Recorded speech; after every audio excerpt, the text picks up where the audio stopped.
Hi, Angie. So this is Inheritance, and it is the last book in the Inheritance cycle, which started with Aragon by Christopher Paolini.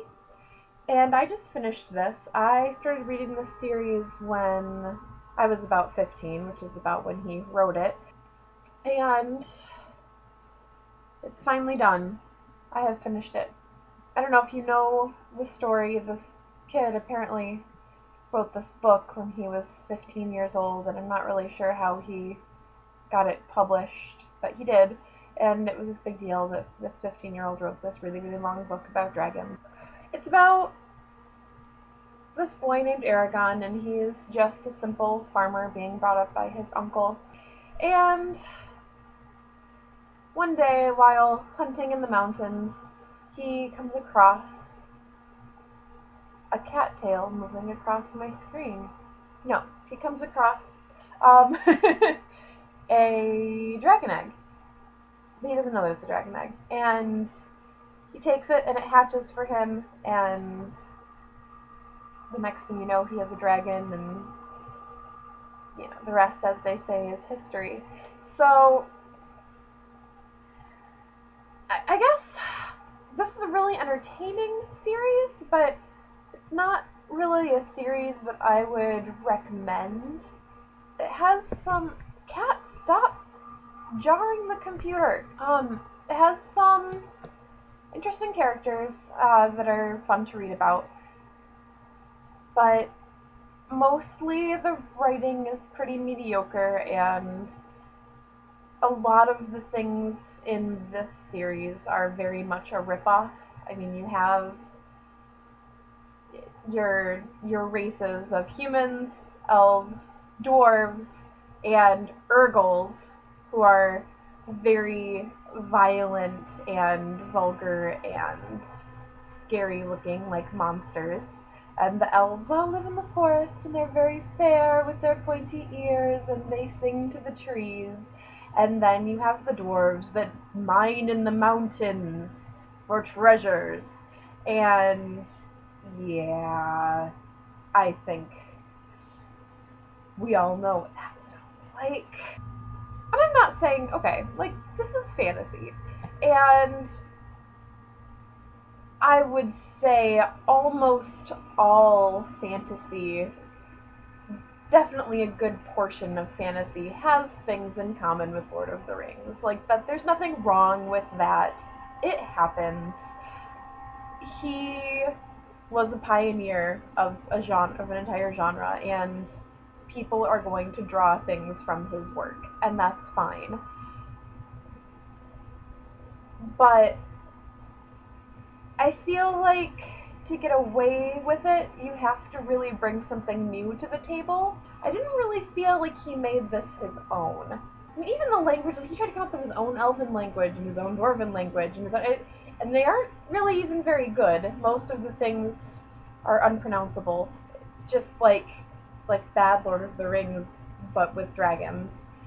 Also, I've heard it said that uh, he is ripping off Star Wars, and at first I was like, what? He's not ripping off Star Wars. What? It's no, no.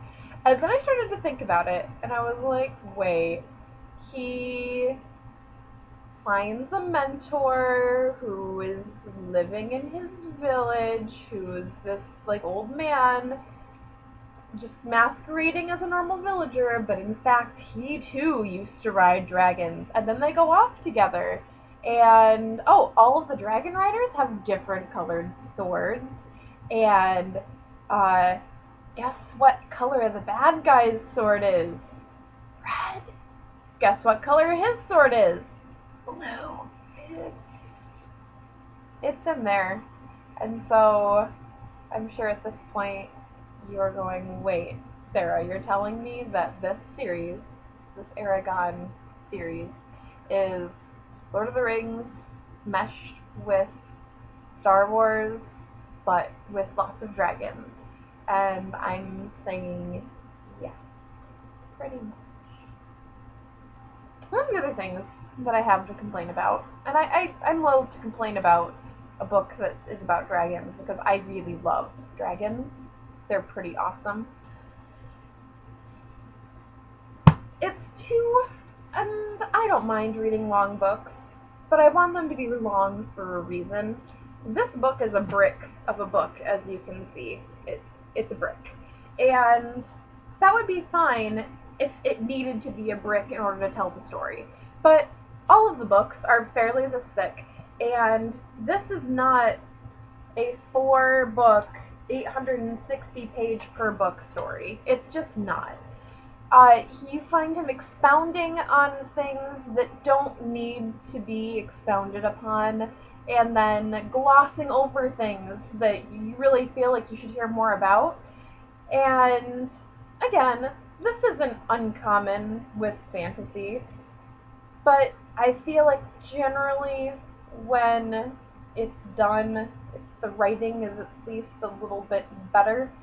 Um, so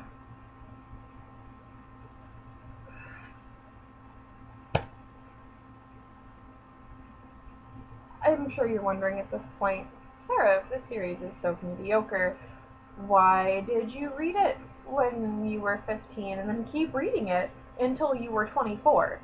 And the answer is, I don't know. I guess it is possible to get too old for something. And I hate to say that because I love reading young adult literature, and I don't think I'm ever going to stop wanting to read young adult literature. But my expectations have changed somewhat. Um, again.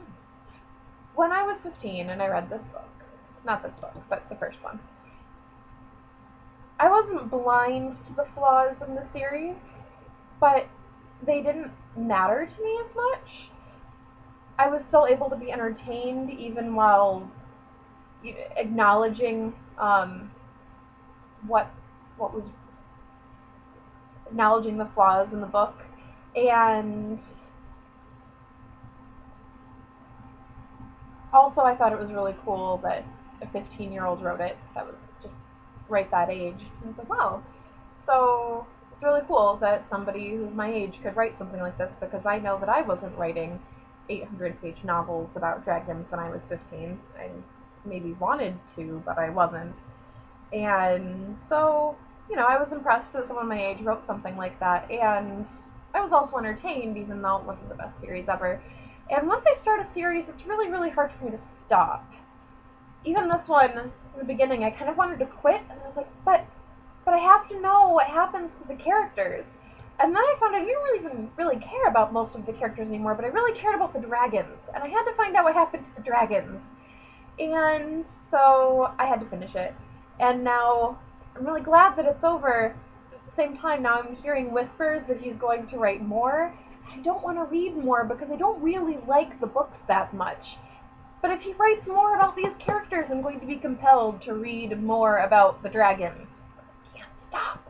So, hopefully Christopher Paolini will not write more in this series, because I don't really want to feel compelled to read it, but if he finishes one, I'm going to want to, but not want to at the same time, and it's going to get all very jumbled and confusing.